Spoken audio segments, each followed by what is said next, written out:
Yeah, so today I would like to talk about and also propose an idea titled P4-SpecTec, which aims to make a fully mechanized language definition for the P4 language. I am Jaehyun Lee, coming from KAIST Programming Language Group, and this is a joint work with Yechan, Nate, and Seokyeong, who are all also present here, coming from KAIST and Cornell University. So the P4 language, seen from a programming language point of view, has three main representations. First, of course, we have the official specification, which is the definition written in English and code examples. And second, we have implementations such as P4C compiler and BMV2 software switch, which are executable representations of the language. And last but not least, we have the formal specification, usually found in academia. So we have great works like Petra, P4-like, and Hall for P4. And they provide a precise mathematical description of the language, and they usually come with certain guarantees about the language, such as type safety. And they come in different forms. The official spec is written in English. Implementations are written in programming languages like C++. And formal specifications are written in mathematical notations and Greek letters. However, they do represent the same underlying concept, which is the syntax and semantics of the P4 language.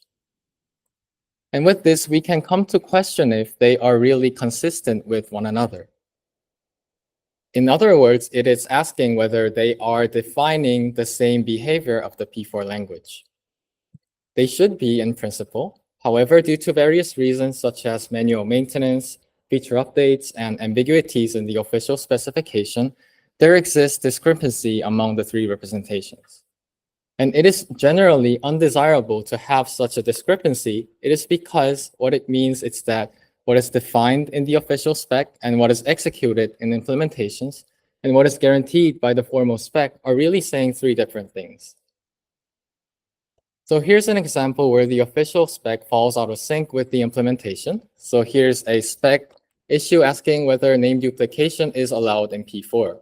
Or put more concretely, it is asking if we accept this program where we have a duplicate declaration of a local variable x.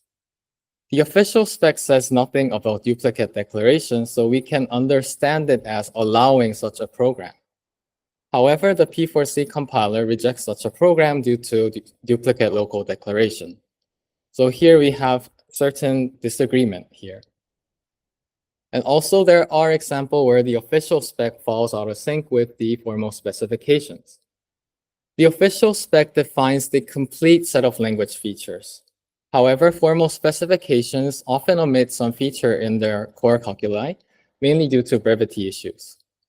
So for example, they exclude the parser block semantics, the type inference algorithm, and cast insertion schemes and whatnot.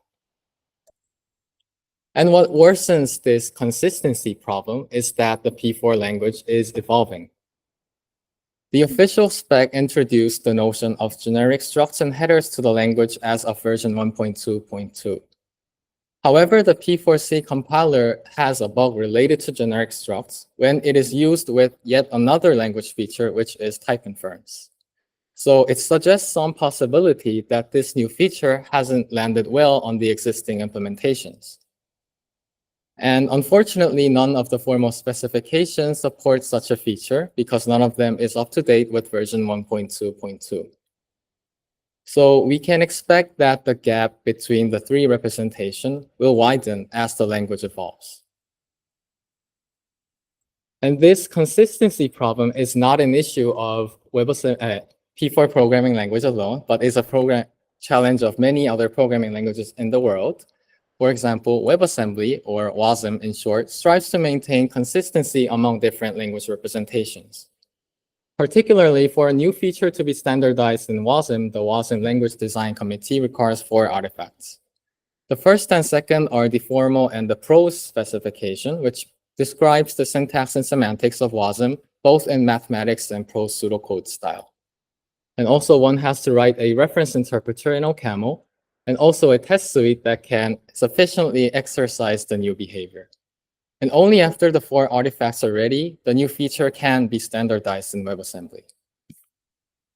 And this is what I meant by the formal spec and the prose spec. So this is the portion of the WebAssembly standard defining the dynamic semantics of binary operator instruction. At the below, we see the formal specification defining the behavior of binary operator instruction in the format of formal reduction rules. And at the top, we see the prose specification explaining how we should execute the binary operator instruction in step-by-step pseudocode style. They come in different forms, but they are really essentially saying the same thing. And one thing to notice is that by providing a prose specification, this specification can be read to a broader audience who are not really used to reading the Greek letters. So me as a programming language researcher would actually feel fond to reading the formal specification, but me at the same time being a developer would prefer reading the prose specification. And this is the typical day in the life of a language designer of WebAssembly. So one would have to review the formal spec and the prose spec written in raw text, and also the interpreter code in OCaml and the test suite, and reason about are they really saying the same thing. So this is not only a laborious task, but also a very error-prone task. So we can feel that maintaining consistency is also a big challenge here. But taking a step back and looking at this problem from a programming language point of view, we can argue that all the other representations actually originate from a single source of truth, which is the formal specification. It is because the formal spec is unambiguous and precise compared to the prose specification, yet it is more abstract than implementations that are written in programming languages like OCaml. So we formed a team of our group in the red box and our colleagues of WASM gurus to make a toolchain that uses formalism as the source of truth where the other representations originate from. And luckily we did, where we named the toolchain SpecTec for WebAssembly standard. SpecTec is a toolchain for mechanizing the WASM spec. And by mechanizing, I mean that the spec document itself becomes data that can be processed and manipulated by yet another program. With SpecTec, we first specify the formal WASM syntax and semantics in a domain-specific language. And then SpecTec auto-generates various backends, including the prose specification and an interpreter from that single source of truth, the spec and the DSO. So said again, the input to SpecTec is the formal specification, which serves as the single source of truth. So this is how we would write the dynamic semantics of binary operator instruction in WASM in SpecTec domain-specific language. And here you can see that it is simply an ASCII representation of the formal notations that we use to write on the top. And because the definitions are mechanized, we can make a type checker for the domain-specific language that can prevent various human errors that can arise during the spec editing process. With this, we have specified all of WASM 2.0, the current version of WASM's formal syntax and semantics in the SpecTec DSO. So the DSO, the spec and DSO is now ready to serve as the single source of truth, where the output of SpecTec is our auto-generated representations. First, we can generate a formal spec written in LaTeX format, and also the prose specification written in restructured format, which is just another markup language like the GitHub markdown language. And then if we render them into a human-friendly format like a PDF document, we get a document like the one we see in the slides. And we have confirmed that the auto-generated document is in very close resemblance with the official handwritten document. Also, we generate an interpreter that can pass against all of the WASM official test suite, which amounts to about 50,000 tests. And we are currently working on the test suite generation backend. And during the development process of SpecTec, we have experienced that SpecTec really helps with the language ecosystem. First, it can prevent numerous bugs in the specification. To confirm this, we have injected 13 retrospective spec bugs into SpecTec and confirmed that all would have been detected if SpecTec was present before. And also, we detected 10 more bugs in feature proposals of WASM, like the one seen in the slide. To check the forward compatibility of SpecTec, we applied SpecTec to 5 proposals that are ready to be merged into the next version of WASM. And this did not require a major change to the SpecTec codebase, which lets us argue that SpecTec can support fast prototyping for language extensions. And this is the current status of SpecTec. This is the meeting note from the WASM community group meeting held on June this year. And SpecTec was conditionally adopted as the official spec authoring toolchain. So we are currently down this path to polish the tool for better user experience. And meanwhile, we are working on test generation and theorem prover backends as well. Now coming back to the P4 story, P4 language and WASM share commonality in having multiple representations of the language. And it was SpecTec for WebAssembly that helped with the consistency problem. With such an experience, our idea is to apply SpecTec for the P4 language infrastructure. That would involve first specifying the formal P4 syntax and semantics in SpecTec domain-specific language, which would cover the complete set of features written in the official P4 spec, and then auto-generating various backends from that single source of truth, which should include an official spec that is comprehensible to a broad audience, and also implementations such as a very lightweight interpreter. And to make this happen, actually, we need an initial step, which is making a formal P4 syntax and semantics definition. We are currently building a complete OCaml model of P4 based on the fragments of calculus defined in Petra, P4 Lite, and Hall for P4. We are almost done with a naive implementation of the parser, type checker, instantiation phase, and an interpreter, and we are now filling in the details. And one of the values that having a complete formalization offers is that it invites questions and clarity. It is because a complete formal spec allows us to enumerate all the different possibility of how one language feature interact with one another and identify corner cases. So we are asking questions on the P4 spec repo, like what is the range, what is the definition of type aliasing, calling convention, and local compound time evaluation, and some really led to clarifications in the specification. And we expect more to come as we refine our model. And currently, we are digging into the type system of P4, asking questions like, what is the range of Hindley-Milner type inference in P4?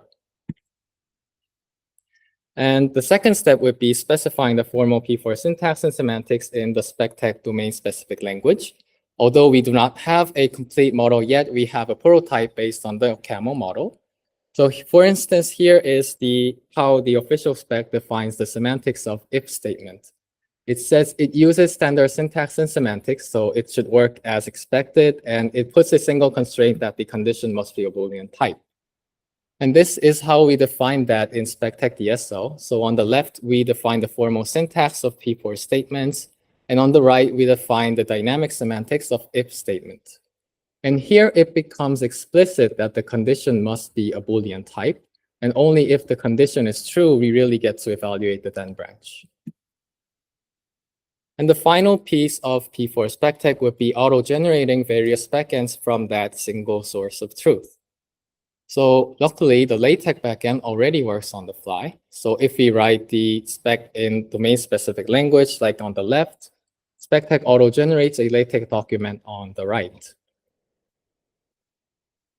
And with this, we have auto-generated a formal specification in PDF, which is a mini P4 spec. This covers up to the formal syntax of P4, what is the runtime types and values in P4, and also the execution semantics of expressions and statements in P4. And for the other backends that I have mentioned earlier, which is the official spec, which is comprehensible to a broad audience, and implementations such as a very lightweight interpreter would be future work. And I should mention that there are also caveats. SpecTec is a toolchain for mechanizing programming language definitions and auto-generating language representations from that. However, currently SpecTec does not generate a parser nor a type checker. And although it does generate an interpreter, it does not generate an interpreter that is written in industrial programming languages like C++ or Rust. Currently, instead, it operates on our own intermediate representation.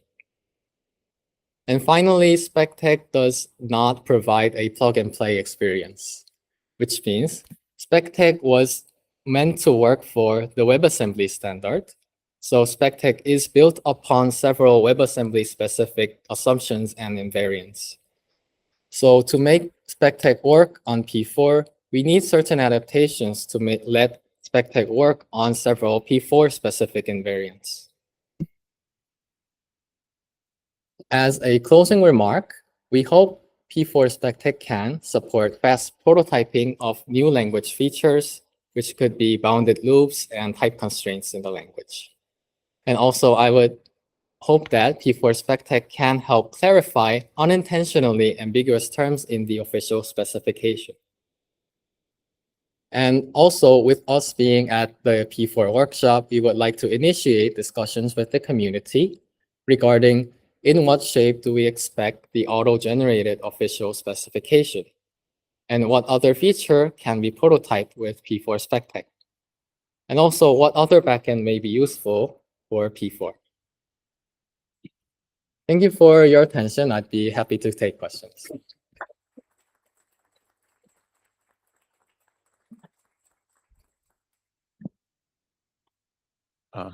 Okay, I guess I start. Yeah, I have many questions. This is super exciting, super fun.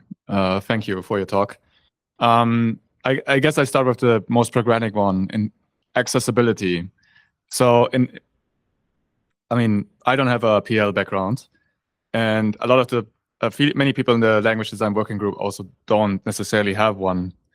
If you need to write a formal spec, I've tried that in the past. It's quite difficult to get it right and to make it work, and it's very intimidating. Is there, based on your experience with the WebAssembly community, do you have some idea on how to bridge this gap or get people involved into doing this?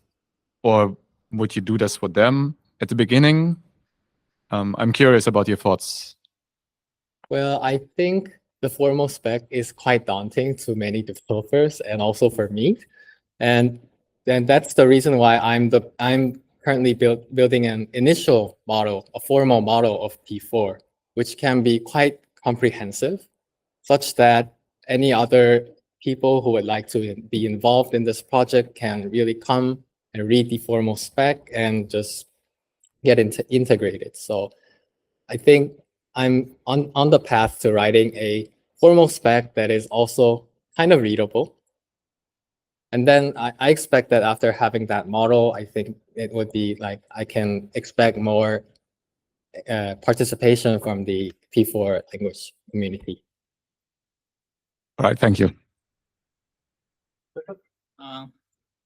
So hi, thank you. Interesting presentation. I have one question. So what's the difference between this SpecTec thing that you've developed with other programming language semantics work, like for example K framework? I know there are a bunch of works that have the same goal of like having a single source of truth for everything else, like interpretation, I don't know, symbolic execution, model checking, testing, everything. So what made you kind of choose to go this path of developing yet another framework, basically? So that's what I wonder.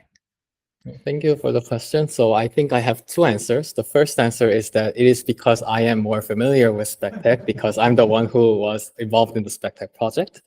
And second, I think one of the major difference with SpecTec and the other language framework is that other language frameworks like the K framework tend to be a very general framework that can define any programming languages in the world.